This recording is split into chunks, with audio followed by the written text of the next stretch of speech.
Cindy Garner, and today I'm going to be making my chocolate raspberry custard cake. I've already went ahead and mixed the box mix of devil's food cake. I had 3 eggs, half a cup of oil, and 1 cup of water.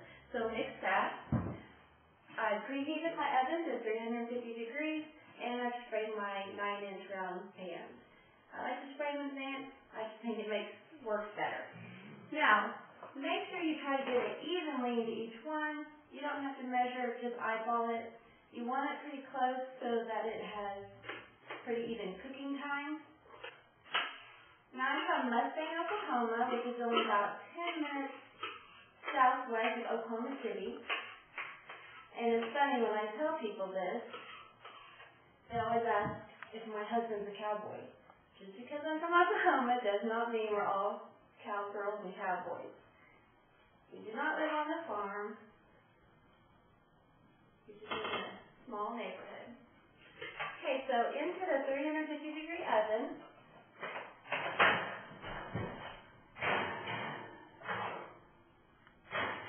Put them on the middle shelf.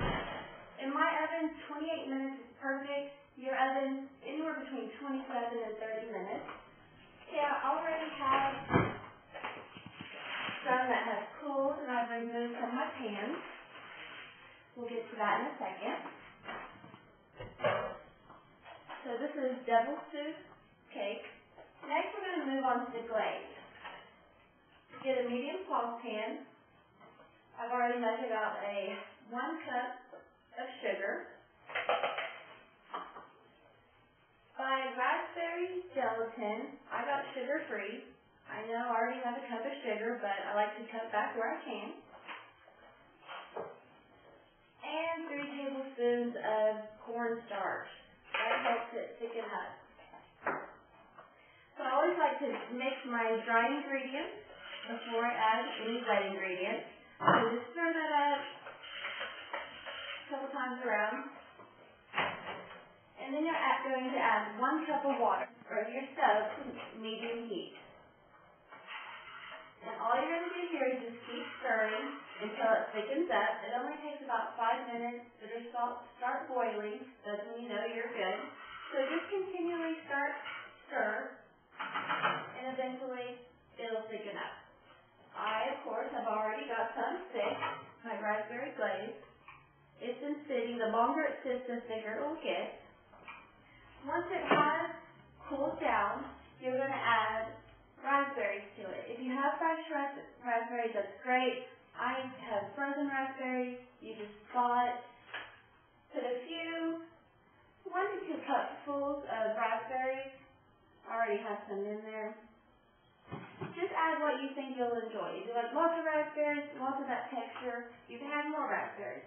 So you just stir it in, fold it in, and that's after it's cool. You add the raspberries.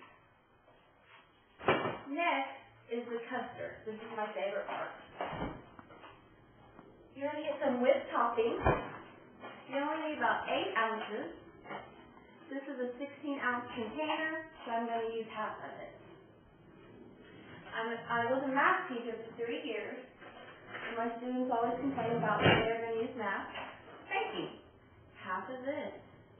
They hated fractions, but eventually they grew to love them. So get about half of that out.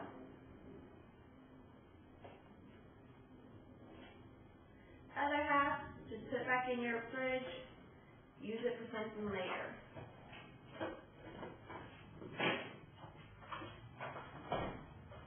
Then you're going to get your Philadelphia cream cheese.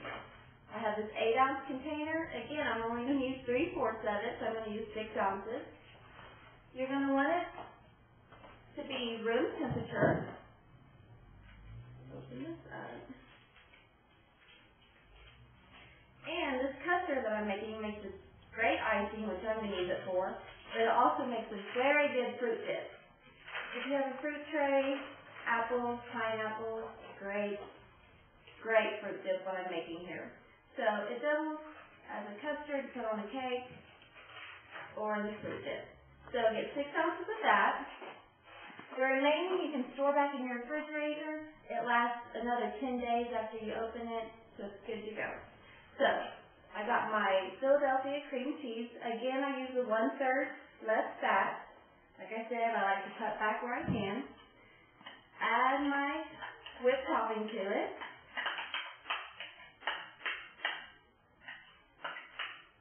And the only other ingredient that I use in this custard is sweetened condensed milk. Again, I got fat-free. Tastes the same to me. And why not cut back on calories where you can? So add the condensed milk.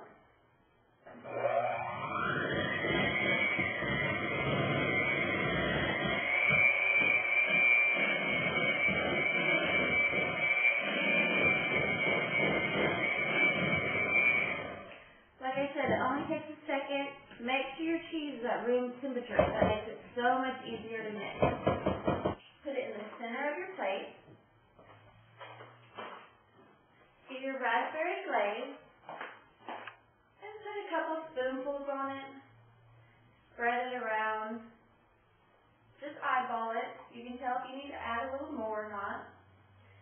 And this does not have to be perfect. You can make it drip over the side, make it look more homemade. In my opinion, it looks better.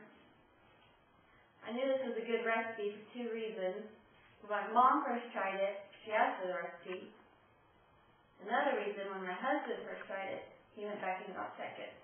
So I know that's a good sign. Okay, so just drizzle that over. And then, use your custard, and you're going to put a layer on top of this. I like to put a few dollops just around the top. It's okay if it mixes in with the raspberry. I actually like it when it kind of swirls. Makes it look real good. And again, homemade. And this is so easy. You'll get tons of compliments. And again, let it go over the edge. Makes it look better. Okay, so you got your cake, you got your glaze, and then your custard. Get your other cake. Put it on the center as best as you can. And then repeat. Now, I'm going to pick out 2 or 3 raspberries. The ones that look the best. And you just put them on the top of the cake so people know what kind of cake it is. And it just makes it look pretty. Let's do 3.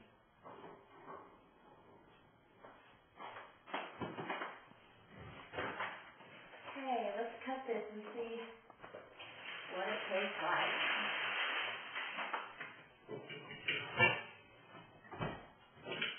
Wish you were here so you have a piece.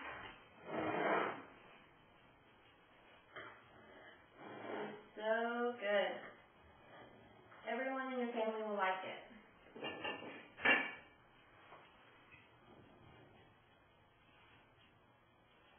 You can see the middle layer, the raspberry and the whipped topping oozing over. Okay, let's have a bite. So good.